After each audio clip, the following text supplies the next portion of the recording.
Thanks, Chris, for the very nice introduction. Okay, quantum computers. Who's heard of those before? Seems like a pretty large fraction of you.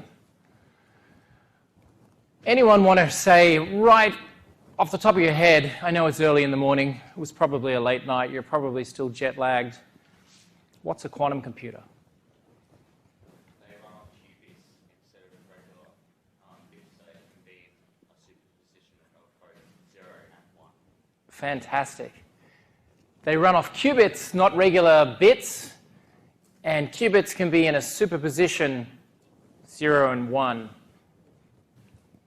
If you look at any news article in the last 10 years on quantum computing, it tries to simplify quantum computing by telling you that classical information processing involves ones and zeros, and quantum information processing involves ones and zeros at the same time.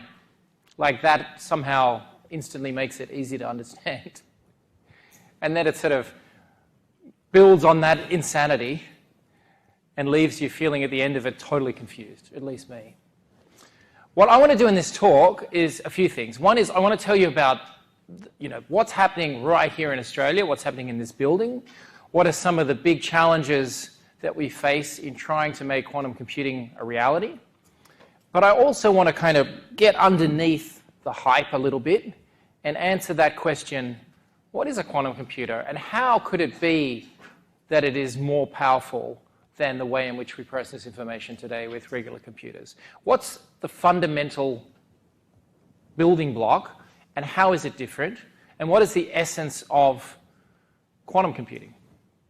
So let's see if we can do that. I'm going to have to rely on you guys to pull me up if I somehow disappear into just talking nonsense. Who can we appoint? Can we appoint a few people whose job it is to shout? Tap your friend. Tag your friend if you think they would be good at that job. Everybody, okay, there's one. Everybody pointed at you. You had 5 people pointing at you. Okay. What's your name? Alrighty. Your job is to imagine what everybody else is thinking, feel like, I think everybody's confused. Of course, you won't be confused, but you'll be thinking everybody else is confused. And on their behalf, not your own, their behalf, you're going to say, it's probably a little bit challenging. Can you say it again? Can you say it a different way? Can you go backwards? Can you just like pause while I breathe for a little bit? That's your job. May live to regret that decision. One more over this side. Who are we going to name? I will, because I'll probably be confused quite a lot. There we go. A volunteer. That's great. What's your name? Oh, I'm Emma. Okay, great. Alrighty, we have 2 people whose job. Do you guys need someone? Why not? Who are we going to appoint? There we go, great. All right. I'm going to hold you guys to it. Remember, you might be following along just fine, but you're kind of looking around and you're feeling the vibe in the room and you think, well, I'm following it, but I'm not sure everybody else is, so I'm going to hold. Okay. Deal? Good. Let's get into some details. I'm here at the front talking about a big effort and a very large team of people. I'm representing a very large team of people that are working on this challenge that I've got to tell you, don't tell the media, but quantum computers might be impossible. We really just don't know. That's crazy. What do you mean you're working on something that may not even be possible? Well, I find that exciting, to work on things that may or may not be possible. We've got to find out whether it's possible. And to do that, we need a very large team of people. This is the team at the moment that's based here in this very building, but there is a much larger team spread across the world, all with aspects unique to their skill set, to their infrastructure working on this big problem. It's growing into a team of several thousand people, and it will continue to grow, I think, over the coming years.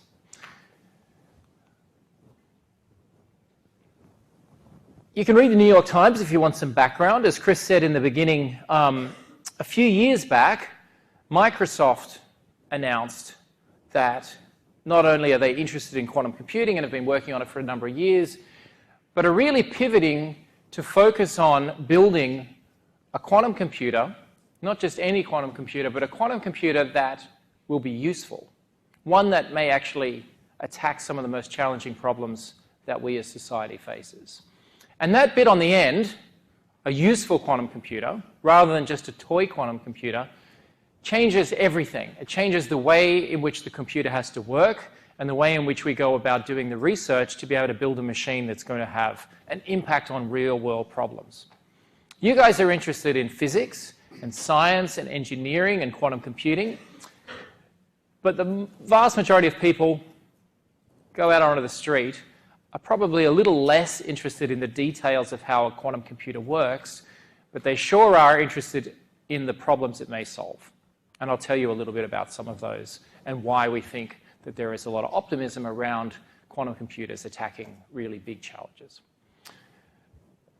Microsoft is, I think, as of a little while back now, the world's largest, most valuable company, depending on how you want to measure it. I think that that's realistic based on some details that I know. And what should it do with that kind of unique position? What do you think the world's largest and richest company should be doing with all of its money? Making more money? Maybe. I'm sure that's part of it. There are shareholders. However, I think what's really exciting about this company, and I work for this company, but I genuinely believe this, is the way in which such a large company is starting to also act almost like a government in some ways. It's looking out for the broad impact on society, and it's trying to change the world for the better over a long period of time. Bold visions, looking way out into the future. An example of that is what Microsoft's done in the Seattle area. They've actually created a whole bunch of affordable housing because they recognize that if you want to have a vibrant technology ecosystem, then you also need places to live, and you need environments in which those people that are less fortunate are not out on the street. Kind of interesting to see how buying Microsoft Office leads to housing affordability in other parts of the world. You can read those stories. There was another story in the New York Times about 6 months ago or so that was really different.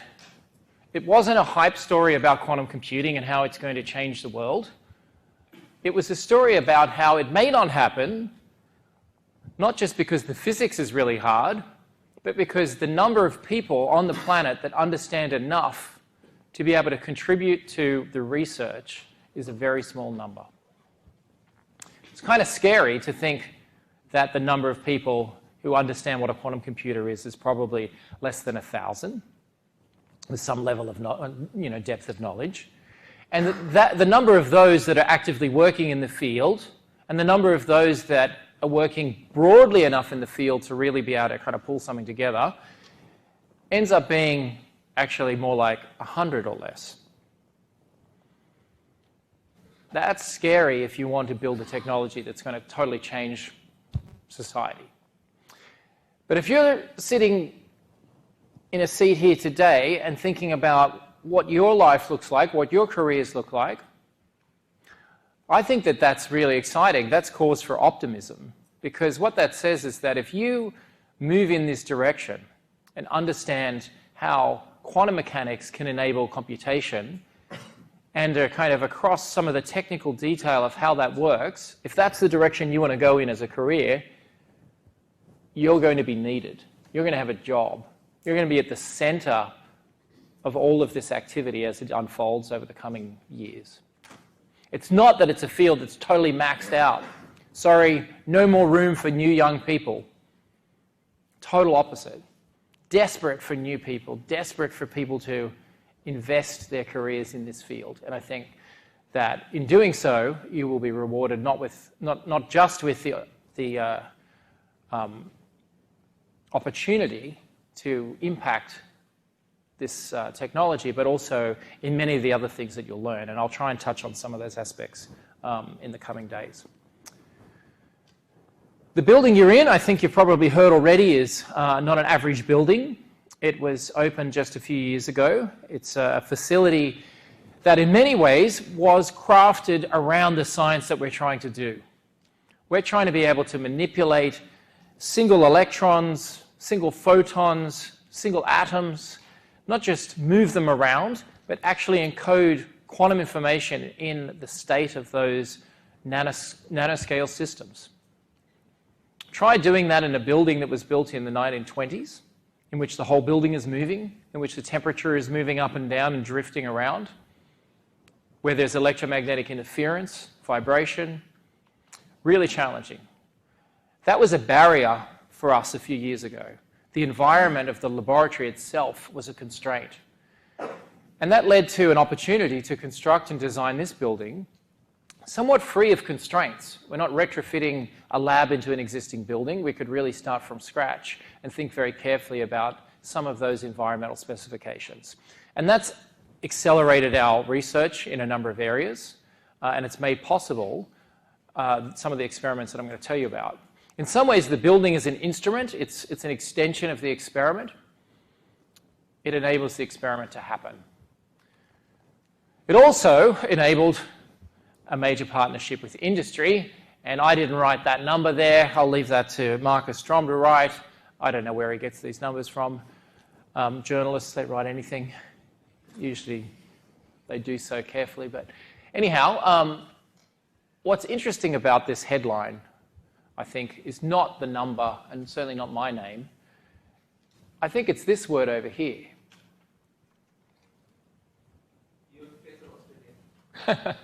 Not exactly. I think it's that word Australia. If you look at this spectrum of cities around the world that are now supported by the world's largest technology company to do quantum computing, have a look at where they are. Okay, Redmond is largely, it's Microsoft headquarters in Seattle. It's largely office buildings. There is not much lab activity going on there. Santa Barbara is a theory institute. The big experimental programs, the engineering programs, are really happening outside the United States. In the Netherlands, at TU Delft, in Copenhagen, and right here, literally meters from where you're sitting right now. So I think that's really interesting, because I think the message that we usually hear is that it's very challenging in Australia to compete globally, particularly if you're doing cutting-edge hardware. And yet, here we have a major investment. You saw sort of the scale of that in the headline. We have a major investment right here, building capacity in Australia, building industry in Australia, attracting fantastic, smart people from everywhere in the world to come right here. So the message to you guys, again, is don't feel that you have to move to Europe or the United States in order to be able to have a career in quantum computing or something similar that's cutting edge. It's actually happening in many parts of the world, including right here in Australia. If you want to know more about how that happened, and if you want to know more about the implications, tomorrow I'm going to interview two people that are working in Microsoft, and they can also give you their perspective on some of this stuff. Back to the societal impact. Let's set the scene a little bit. Here's really what's energizing this whole field and why we have such a big activity. The goal is not to deliver an app that allows you to, search for wine or whatever it is you want to do with more efficiency. The goal is to really attack some of society's biggest problems. And there's some examples here. This is not an exhaustive list. There's some examples here of where we think if you had a reasonably sized quantum computer, you would actually be able to start to attack some of these problems. That's a pretty bold claim. And I also said at the beginning that quantum computers might be impossible. So you've got to kind of balance these things. It might be impossible. It's super hard. But if you can do it, there's also significant optimism around using such a machine to start to make progress on these types of problems. Connecting those details is something that is hard to do in a talk. let's see how we go. I can take some questions on that. And if you really want to know, well, when you say material science or nitrogen fixation, can you show me specifically how a quantum computer would really impact that?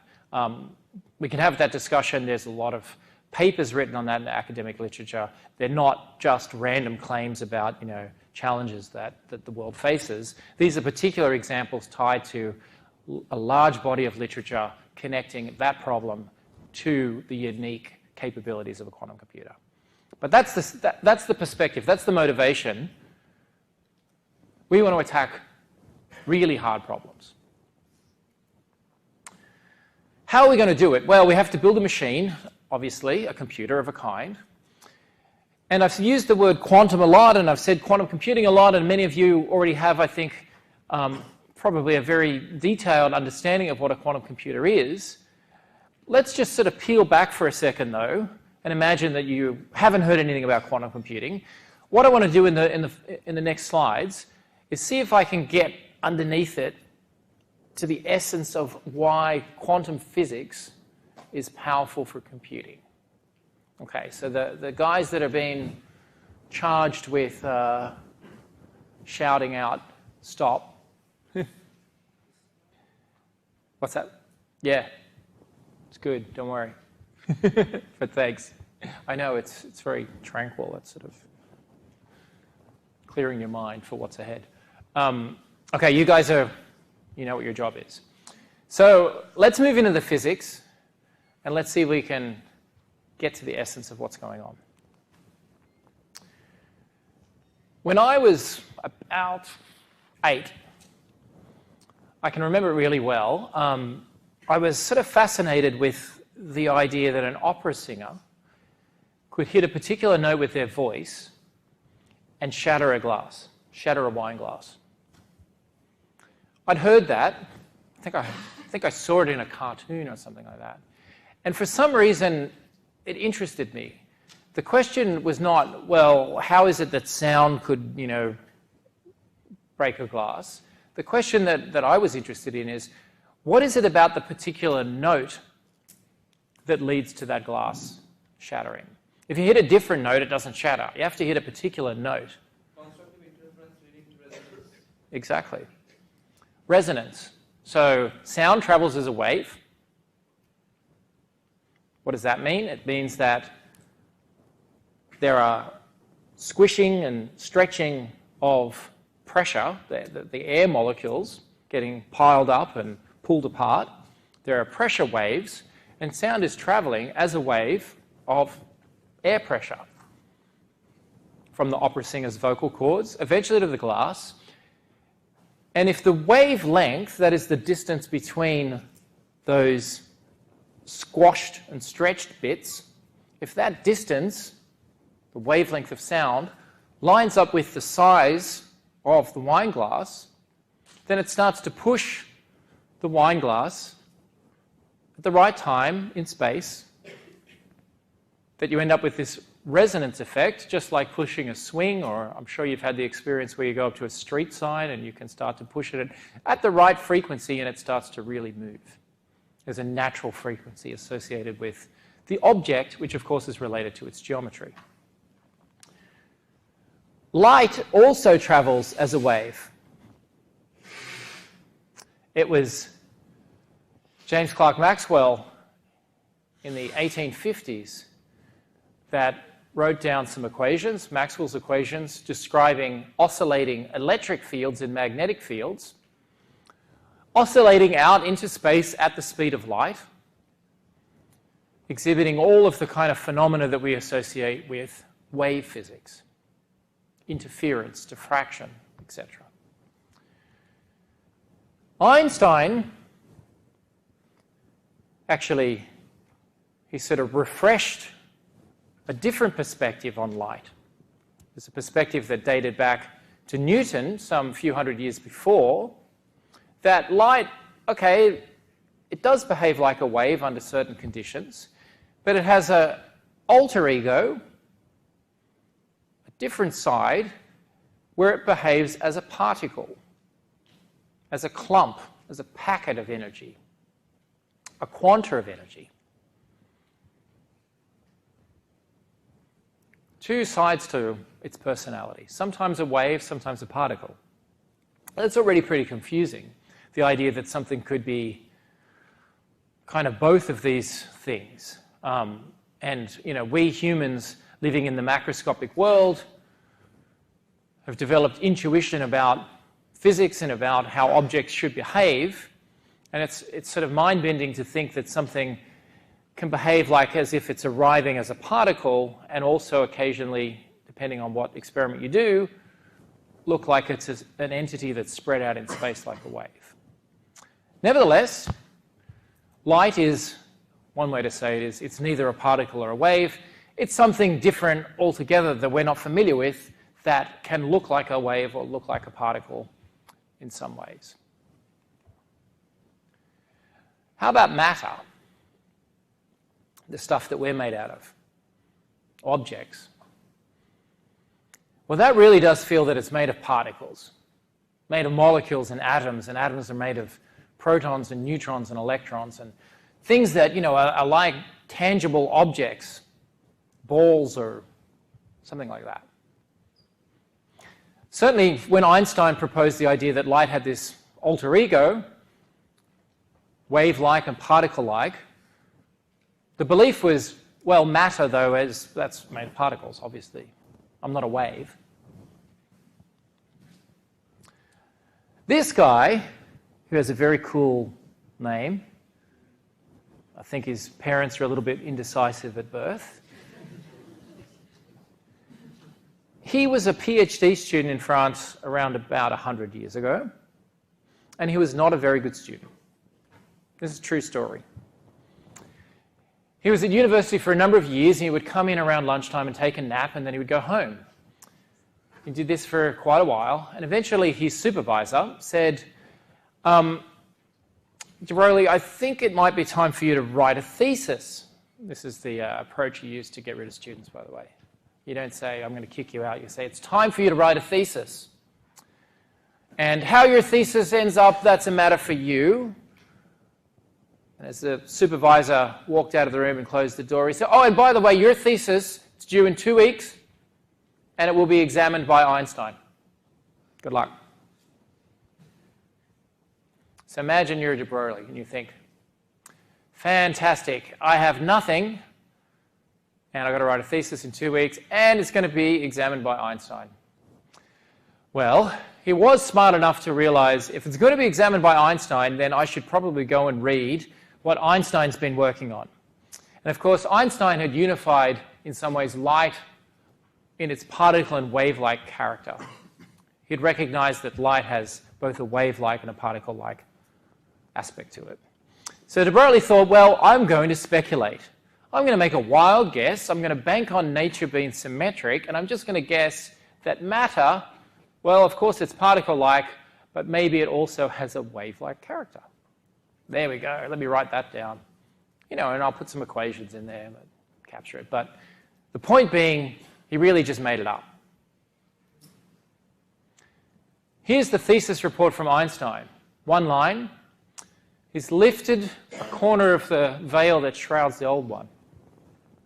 Not a bad thesis report. PhD, 1924, experimentally demonstrated in 1927 that indeed matter has a wave-like character. Nobel Prize in 1929. What do you learn from that? Some people are born lucky. Luck, guessing, serendipity. The number of times science has advanced because an outsider has come in and made a wild speculation, that's happened many times. When you're focused on something and you're constrained by the formalism and by the historic record and by your peers, there's a groupthink mentality that limits your imagination. Hold up. Great. Yes, thank you. So the dude didn't actually prove it in his thesis. He just was like, yo, let's talk about this, and then talked about it. So that's a great question. So I'm going to take issue with the use of the word prove. if that's okay. Can I do that? In physics, nothing is proven. You can write down a proof in mathematics, but in physics, all you can say is that I have a theory for how the world works, and that theory can be shown to be consistent with the available experimental data until it's not. And was his theory like correct as such, or then did Einstein and whoever go and actually like make a new one just using his idea? So I think the key part here is that the idea, or let's call it the theory, that matter has a wave-like character to it, which is just made up, Only that was further developed. was experimentally demonstrated, confirmed to be true, just a few years later. By him or someone else? By someone else, yeah, by actually a number of other people. No, hasn't become a law. And the distinction there is, a law is a really funny word. Yeah, probably doesn't belong. Tomorrow you might wake up and see the headline of the Sydney Morning Herald, de Broglie proved wrong. In fact, quantum mechanics is wrong. In fact, everything we ever knew about physics is wrong. Is that possible? Sure, totally. The theory just remains correct until it's proven wrong. And that depends on the experiment, and we haven't done all the possible experiments there are to do in all of, history and eternity. So long as there's experiments to do and regimes in which to test a theory, then the theory remains a theory. Yeah, it's a great question. What on earth does it mean for matter to have a wave-like character? Well, these are actually computer simulations because it's kind of hard to see atoms, but these are the electron modes, the wave-like modes of electrons in a hydrogen atom. That is, if you take a hydrogen atom which has one electron in it and you excite it, then the electron moves into these different energy orbitals and takes on a different physical shape that has these lobes. And you might look at that and say, well, I don't really see waves, but I want to kind of challenge you not to think of one-dimensional wave that just goes up and down, but think of three-dimensional waves that propagate out. For instance, if I had, a light, it's not a single ray that's coming out, but obviously light is traveling out in 3 dimensions. And so you have to think of like, well, what does waves look like in 3D? The wavelength of the electron, though, is measured in angstroms, 1/10 of a nanometer. The wavelength of that glass that the opera singer could shatter, well, that was measured in meters or centimeters. That's the wavelength of sound. The wavelength of the electron, 10 to the minus 10 meters. So if you want to resonate with that, that's a bit challenging. That's actually below the wavelength of light. Nevertheless, these types of lobes, bright and dark spots, capture the wave-like character of light. Specifically, where you see a bright part, that's a region where if you were to do a measurement, you would find the electron more likely to be. That's where it's spending most of its time in space. Where the dark regions are, that's where the electron is unlikely to be found. These waves are in fact waves of probability. That is, they're waves that tell us what the outcome of an experiment would be, to make a measurement of where the electron is, for instance. So how about waves? Well, how far have we gotten? We're meant to be talking about quantum computing, and hopefully I've kind of taken you on a bit of a path there to the realization that matter has a wave-like character. We happy with that? The question before us now is, can we exploit the wave-like character of matter, of fundamental particles, to then do computing? What is it about the wave-like character that enables computing in a way that is very different and powerful relative to how we compute today? So to do that, I think you have to look at how computers work, realizing that as powerful as they are, and all the amazing things that we do with computers, underneath it all, they're really just built on the binary representation encoded in the state of a switch. Transistors are electrical devices that act as switches. You can flick them on and flick them off. And moreover, transistors can switch other transistors. In the language of electronics, you would say that they fan out. That is to say, I can flick one switch and it can then propagate and flick many other switches. And by wiring up very complex circuits of switches, I can get those switches to actually do basic mathematics, like addition, subtraction. I find it really challenging to connect the ability to do addition automatically, like with an automated, abacus, to surfing the web or downloading, pictures on Facebook. But that's really what's happening. Underneath that application layer of Facebook or whatever it is, if you break down what's really going on there, okay, I've got to download a picture of my friend. Well, that means that, that picture, of course, is represented as pixels. Those pixels have some brightness level, some color, which is information stored in memory, and I have to go and retrieve that from somewhere. I have to talk to some Ethernet device. That information is transmitted as binary. And if you look at all of the little steps needed in order to go and get an image off the internet and show it on your screen, a lot of it is basic instructions like store in memory, fetch in memory, add to the previous register, and so on. Broken down to its most fundamental level, it's just these basic operations, mathematical operations. How about waves? Specifically, waves of matter, waves of fundamental particles. Well, those can be, like all other waves, in superposition.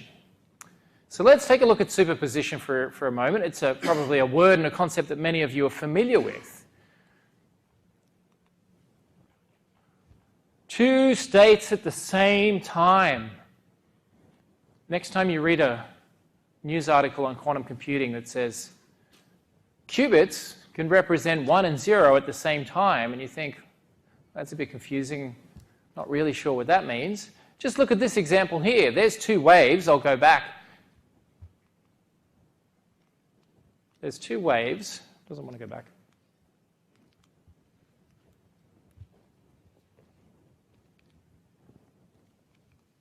There we go. There's two waves, and if you combine them, that is, have them overlap in space, what happens? Well, if the peak of one wave corresponds to the peak of another, I have constructive interference. I have addition. The two waves add up. I end up with a wave that's twice as big. If a peak and a trough come together at the same time, they cancel one another out, they subtract, and I end up with something that's pretty flat. Now you could say that flat wave there on the right-hand side, that's actually two waves at the same time. Does that make sense? Imagine I simply just said those two waves that were overlapping to produce that resultant, those two waves I'm going to assign, one's a 1 and one's a 0. And I bring them together. I have superposition of those two states, and the resultant is those components at the same time. For the aficionados, obviously there's some assumptions here around linearity of quantum mechanics. How about many particles? How about many waves? All right, so here's the power of a quantum computer. If I can represent information in the wave-like character of nature, then I can exploit superposition, not just for two particles or two waves at the same time, but a clever quantum algorithm is constructed such that the correct answer, the thing you're looking for, emerges from the constructive interference of many possible states. And all of the wrong answers cancel one another out in destructive interference. Where's my 3 volunteers? Yes. I kind of understand, but I kind of don't, but I'm just going to trust you on that. Let me say it again. Let's see how we go. The goal is to write code such that the thing you're trying to do, the answer you're looking for, trying to get the computer to find an answer to a problem, the answer should grow and emerge out of the constructive interference of all of these waves. And all of the wrong answers, all of the other possible answers that are not the ones I'm looking for, they need to cancel one another out in destructive interference. And you might ask, well, how does it do that? Well, that's up to you. You have to write a quantum algorithm mindful of how waves and how interference works. Understanding that I can represent information in the wave-like state, you have to be very clever about how you then construct an algorithm. Yeah. Maybe the question is too big, but why aren't they accounting for the fact that the combined state maybe a state of quantum entanglement where we can't even get back the input from there? So let's come to that. That's yet another phenomena that we haven't yet introduced. So we'll come back to that one. Yeah. Which can be right. What's that? When you talk about interference, Yeah. it may be an entangled interference. Well, we don't need entanglement to have interference, obviously. So I can go to the beach and watch a wave, hit the shoreline and come back and hit another wave, and the two of them add up. And that's superposition. That's interference of waves. I mean, the simple way to say this is simply is that there is more computational power if you can take advantage of amplitude and phase than just the binary representation, the digital representation of information. So basically, like, the addition ones will always go together, and then the ones that, like, subtract, then they even it out. And the ones that don't work, you need to create your, like, algorithm so that any wrong answers will then be subtracted. Yeah. So you know what you want to do, but it's just how to get it. That's right. Okay. You left your phone somewhere in your house. And you're like, okay, I'm going to have to go to that room, that room, that room, that room, one after the other, looking for my phone, determining whether it's there or not. So I'm going to write a computer program that searches my house in series. Yeah. If I gave you a quantum computer, and, you know, let's be clear here, here's a quantum computer. I don't know what to do with it. It's now your job to figure out, okay, I'm going to want to find my keys, so somehow I have to write a quantum algorithm that checks all of the rooms, and when it doesn't find the keys, then those outcomes need to destructively interfere, and the only remaining, you know, answer emerging from the constructive interference is that your keys are in your bedroom. Yeah. You should be thinking, well, how do you write such a thing? That seems challenging. It is. It's even more challenging when you don't have a computer. Try writing a regular classical algorithm on paper. It's pretty hard. We don't have many examples of quantum algorithms. Should we be worried? Maybe. On the other hand, we don't have a quantum computer. And we recognize that it's hard to just have that leap of imagination into how to actually write an algorithm that takes advantage of this physics. Yes? So if you're going to ask a question about a huge world problem that we don't actually have the answers to, Yeah. how is it going to give you an answer that you don't have, like, an option even to? Yeah. So an example would be that first world societal problem, nitrogen fixation. What is that exactly? Well, if you want to feed the world, then you need to grow a lot of food. Turns out that's not so easy. We kind of think it's easy because we eat a lot and go to the supermarket and there's a lot of food, but underlying the abundance of food is that we have fertilizer and we can make food grow in soil that otherwise would not support the growth of those plants. So fertilizer is very important to the world. And if you want to make fertilizer, turns out it takes enormous amounts of energy and enormous amounts of, very high temperature, very high pressure to make ammonia. Why does it take so much energy? Effectively because the process for making ammonia is to push atoms across an energy barrier and create bonding of nitrogen and hydrogen. And a chemist looks at that and says, well, that's kind of a brute force way of making a chemical reaction. Crank up the temperature, crank up the pressure, and you will get molecules forming under those conditions. But nature knows how to make ammonia at ambient temperature and ambient pressure. We don't know precisely exactly what's going on, but the belief is it does it because it has an efficient catalyst. That is, an atom or a molecule that you add that then seeds that reaction and makes it very efficient. Go find the catalyst that makes ammonia production energy efficient. You have to find it. Okay, well, you might try this one. You might try iron. You might try iron with oxygen. You might try... Think of all of the different atoms in the periodic table and the different combinations you could arrange them in to try and build a particular molecule that's going to act as a catalyst. There's a lot of combinations. We have no idea how to do that. It's beyond the world's largest supercomputers to do that.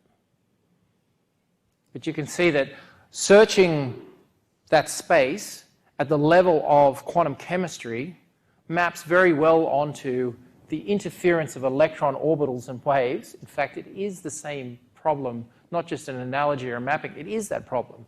It's just in a quantum computer, we're doing chemistry in a very precise and controlled way. Does that help? Yeah, that makes sense. Great. Yes? How would you teach the computer to learn that stuff itself? Well, that's a bridge even further. We don't know how to do that.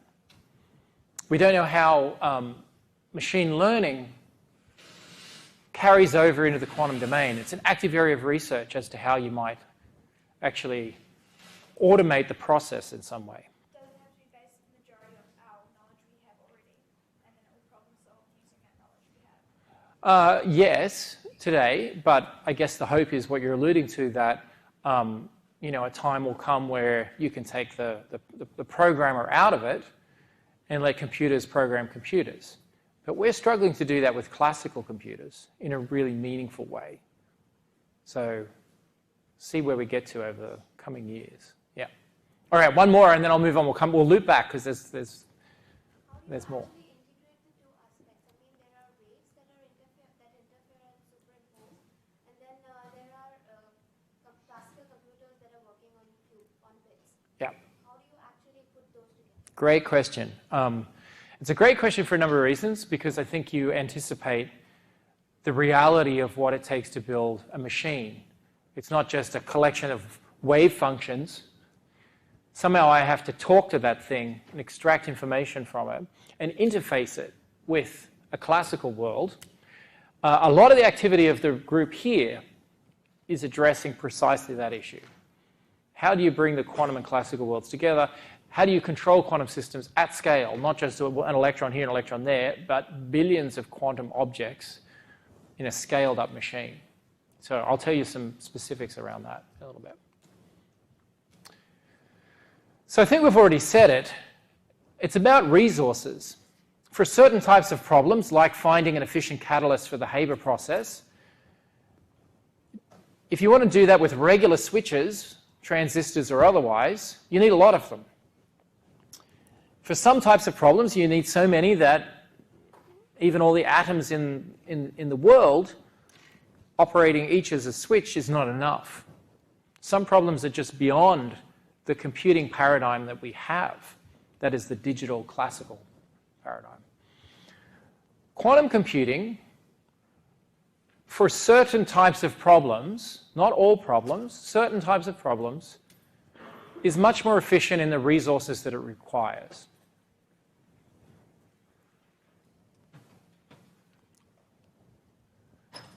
And yet there's more.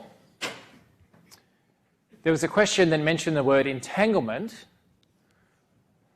Entanglement is, I think, arguably the most counterintuitive, bizarre, fascinating, amazing, mind-shattering thing there is.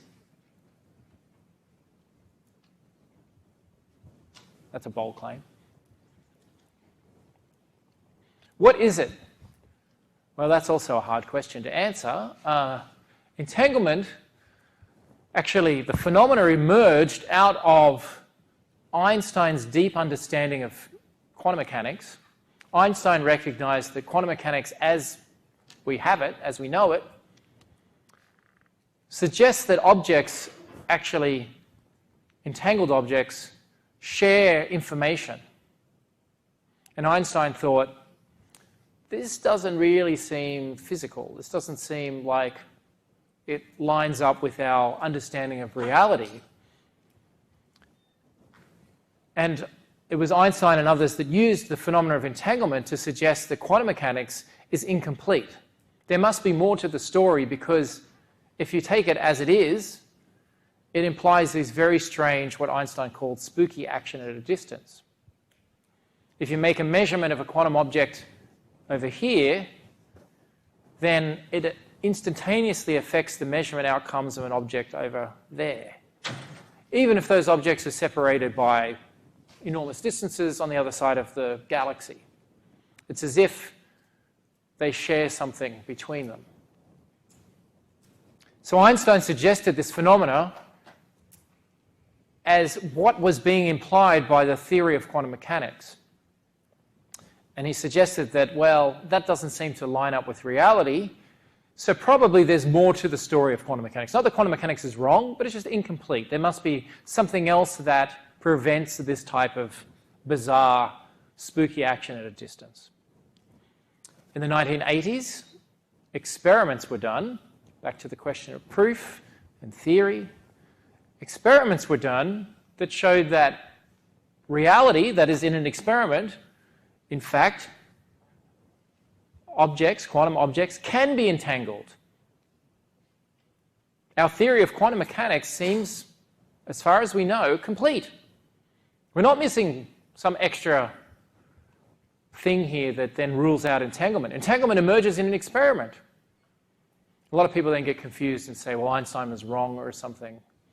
Einstein understood entanglement. His point was that quantum mechanics implies entanglement. And in the 80s, that was shown to be real. Yes? How do you experimentally prove? Yeah, so we'll drop the word prove again. Did I use it? If I used it, you should have yelled at me. An experiment was done. It was shown that if you make a measurement of object A and you make measurement of object B, then in fact the details of the measurement you made on object A affect the measurement outcomes of object B, even though they're separated by such a distance that it's impossible for A to send a classical signal at the speed of light to object B. That is, measure this one, measure this one, measure this one, measure this one, measure this one. Do that sequence so fast that light can't travel between them within that time. And then look at the answers, bring them together, and look at the correlations. When you do that, you can draw a conclusion that depending on the measurements you made here, the answers you get to the measurements you made over here are connected, are correlated. Just in the way that you would expect for quantum entanglement. Okay, I'm confused again. So when you, the thing is, I understand you probably mean a computer or something, but when you say object, I'm thinking this chair, and then one of the chairs in the room in New Zealand type thing. Yeah. But what do you mean by object? Do you mean these quantum computers which don't yet exist, they communicating that distance? Yeah, that's a great question. Like a table here versus a table. Right. Yeah, thank you. I'm referring to objects that are quantum mechanical, meaning that they're wave-like character, an electron, a proton, a neutron, a photon. That's what I mean by object. But, as you know, you're made up of electrons and protons and neutrons and atoms. So why can't you be entangled with a chair in New Zealand?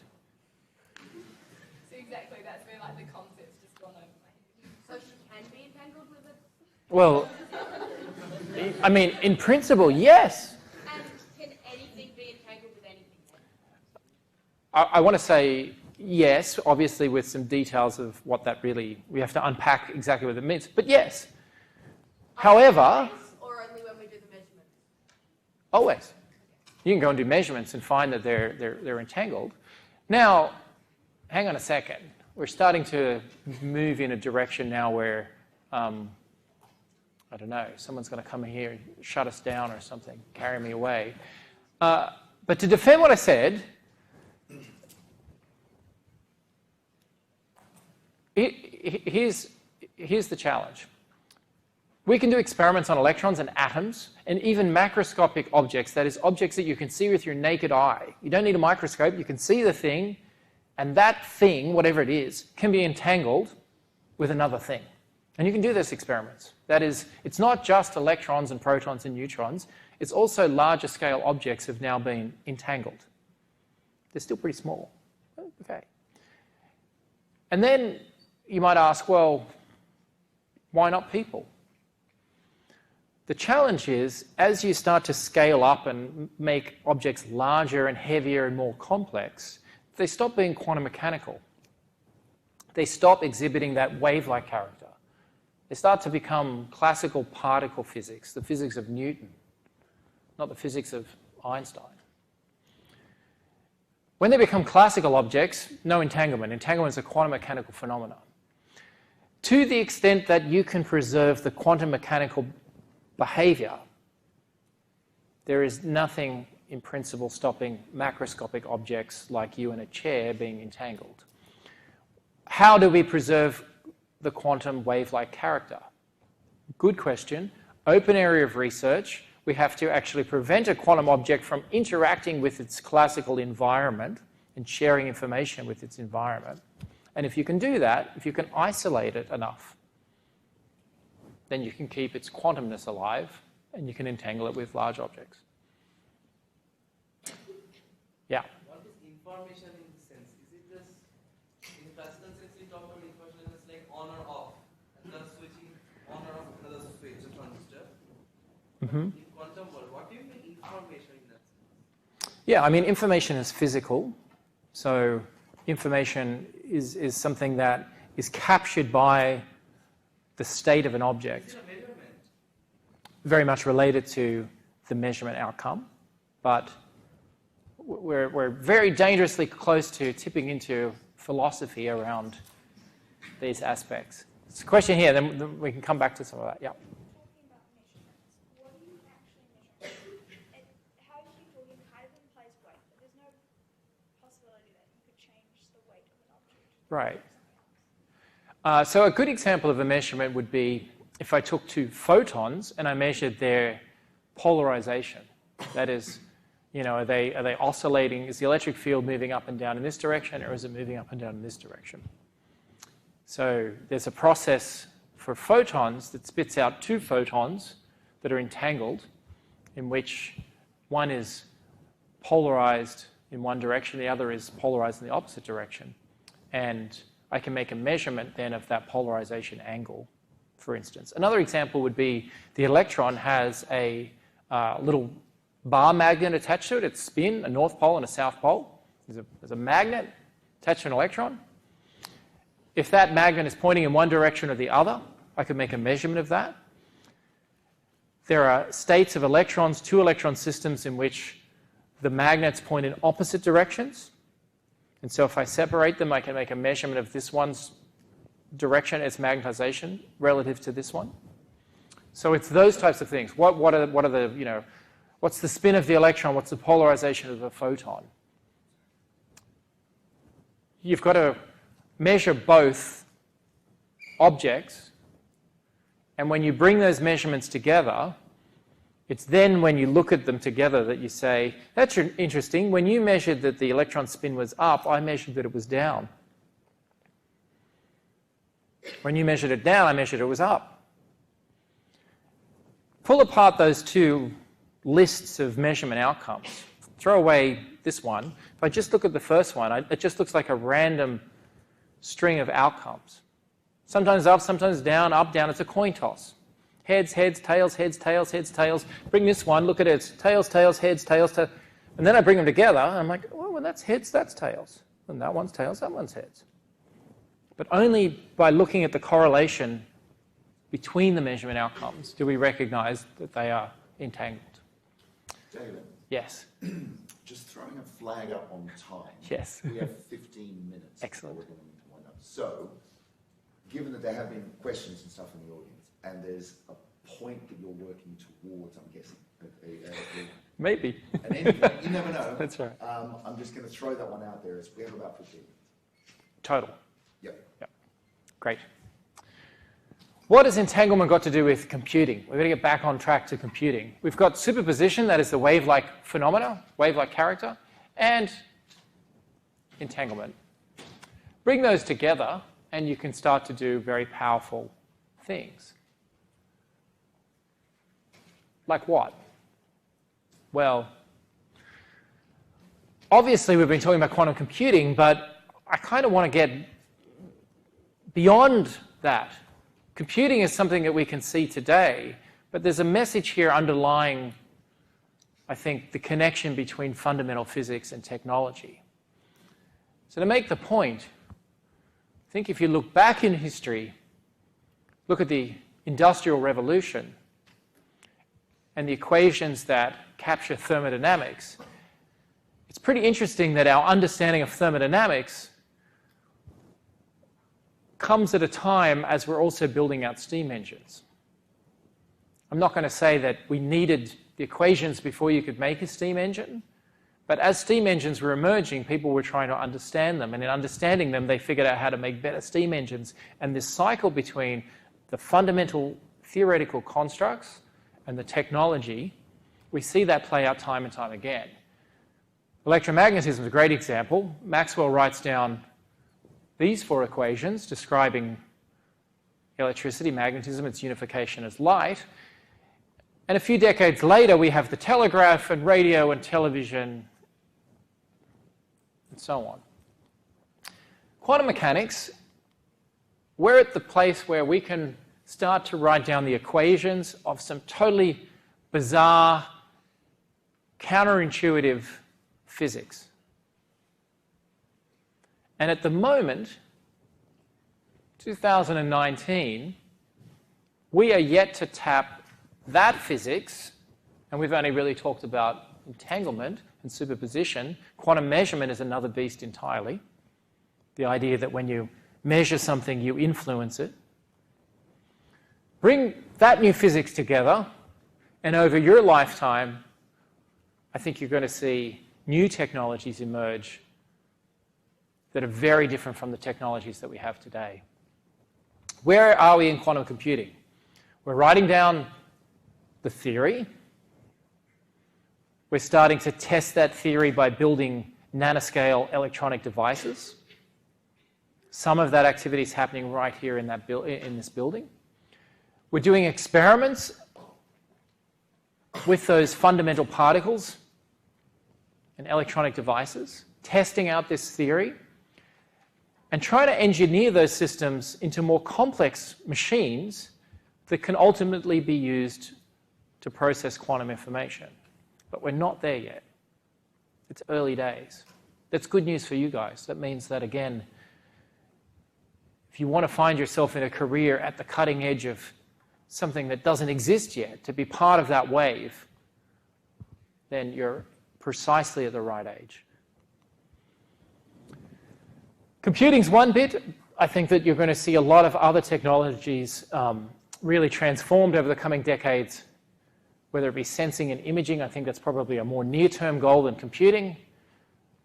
Simulating certain quantum chemistry problems like what we talked about, new physics, total revolution in the way in which measurements are done, the precision at which we can measure physical quantities will emerge out of many of the things we're working on in quantum computing, and so on. And of course, the most exciting ones are the ones that we can't even imagine yet.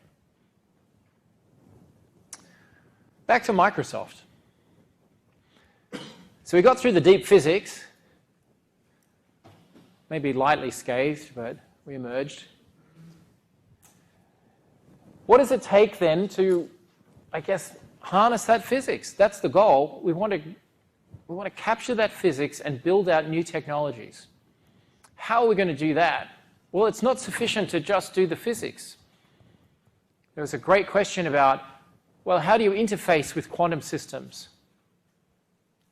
That's a huge challenge. We have to build out really great qubits, ways of interfacing with them, ways of doing classical computing in order to deal with all of the complexities of quantum measurement and outcomes. We have to build quantum algorithms, quantum applications that go after real-world problems. Someone's job to figure out how to build a business out of that, how to market it, how to sell it. It won't exist if it's just for fun, unfortunately. So it's a little bit like the electric light bulb. I think if you look at the history of that, Edison pioneered long-lived bulbs. Other people prior to Edison had figured out how to get light to emerge from a filament, but Edison figured out how to make the filament not burn out such that you could imagine actually lighting a street without all of the bulbs burning out all the time.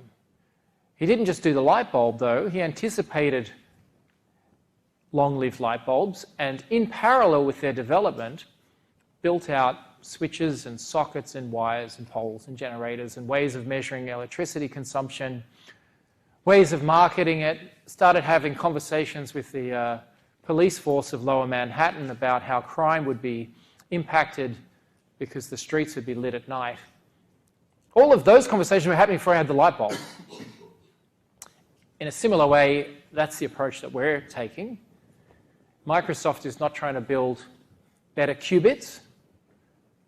It's going after real-world applications eventually, and we recognize that to do that, we need much more than just the quantum part.